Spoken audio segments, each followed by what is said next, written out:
Você percebe a convivência de uma determinada pessoa com outra, isso faz com que vai pegando jeito um do outro.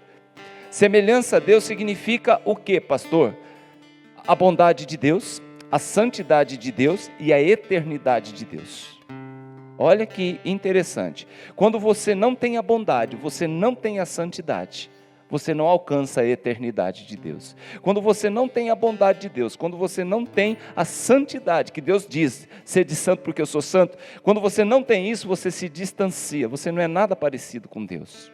Então Jesus ele vem para que haja essa reaproximação, para que haja de novo essa semelhança. E uma das características, além da eternidade, além da santidade, além da bondade, é a forma que Deus vê. É o olhar de Deus, que é o título da mensagem dessa manhã. Como Deus vê as coisas.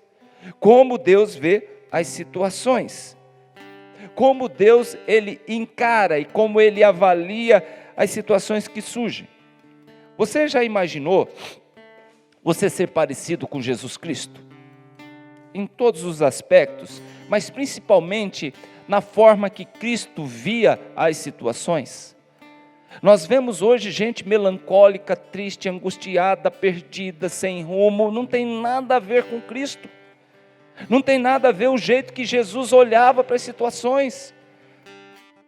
As vezes que Jesus chamou a atenção dos seus discípulos foi exatamente em momentos em que houve uma colisão, uma diferença da forma que os discípulos encaravam as situações e a forma que Jesus via a situação.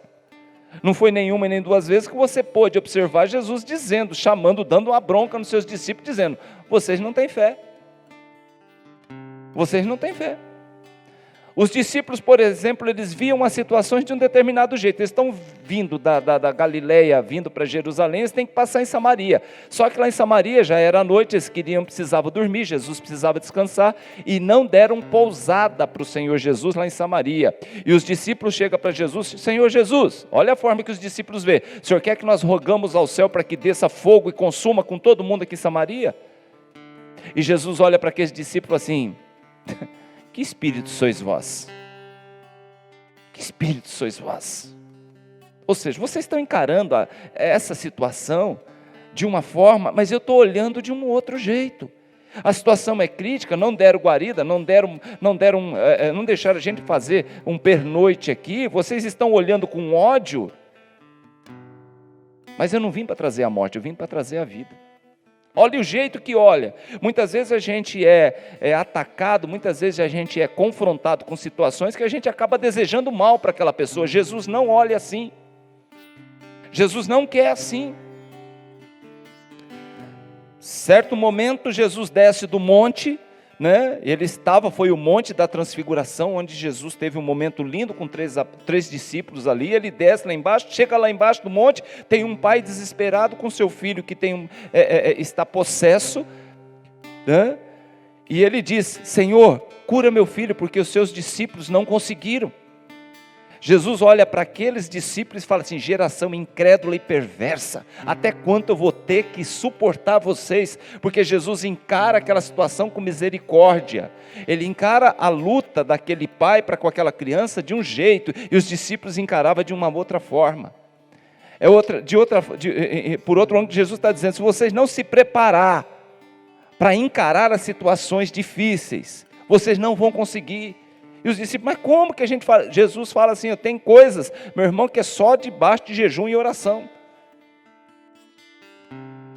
Jesus está com uma multidão, milhares de pessoas, e já estão caminhando com ele já 3 dias, e chega um momento que os discípulos falam, Senhor, despede esse povo, porque não tem, eles precisam comer, que eles vão agora para suas casas e pelas vilas, e eles compram comer. Jesus olha para ele, olha a forma que os seus discípulos olhavam a situação, escassez, não tem o que dar para essa multidão, e Jesus olha para eles e fala assim, dê vocês o que de comer para eles. Mas como?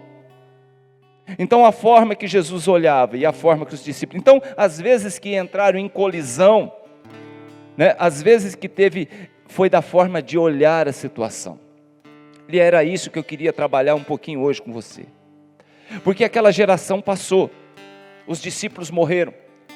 Os discípulos, chegou o momento no final da sua caminhada, haviam aprendido a lição. Foram mártires, morreram, foram sacrificados, foram crucificados, foram apedrejados, mas levaram o nome do Evangelho até o final. Eles entenderam a proposta. Eles morreram felizes, porque fizeram uma obra do Senhor. Eles morreram otimistas, porque sabiam que dali para frente alcançariam a eternidade e estariam agora de fato na presença de Deus, o Eterno. Então eles passaram. Isso é história, isso já passou, isso aconteceu. Mas agora, meu irmão, minha irmã, chegou a nossa vez. Nós estamos a nossa história está dando continuidade à história das Sagradas Escrituras. Chegou a nossa vez. Chegou a nossa vez de nos tornar e buscar ser mais parecidos com Deus através de Cristo Jesus. Eu estou vendo o mundo hoje sem empatia, sem bondade. Se morreu 2.000, está melhor que o mês passado que estava morrendo 3.000. Não tem problema, isso aí mais para frente resolve. Deixa isso para lá. Falta amor, falta a fome, né? As enchentes que estão lá no norte, né? A pandemia que mata milhares por dia. E outra, as situações que estão sendo administradas, principalmente no nosso país, é de causar um transtorno no coração da gente, uma tristeza tão profunda, porque a gente vê a falta de empatia, de amor, de misericórdia. Mas chegou a nossa vez, querido, é isso que eu queria trabalhar hoje com você. Queremos ser parecidos com Deus, nós temos que ser obedientes a Deus e não a homens. Só se a vontade do homem estiver alinhada com a vontade de Deus. Aí nós temos que prestar atenção, se nós queremos ser parecidos com Deus através de Jesus Cristo, nós temos que imitar a Cristo, né? Ter uma ótica diferente da forma que nós vemos em relação àquilo que Jesus vê a situação. Um dos pontos é na obediência. Jesus era obediente ao Pai. Isso nos remete também a ser obedientes a Deus, uma vez que Cristo não transgrediu nenhum dos mandamentos, nenhuma das orientações do Pai.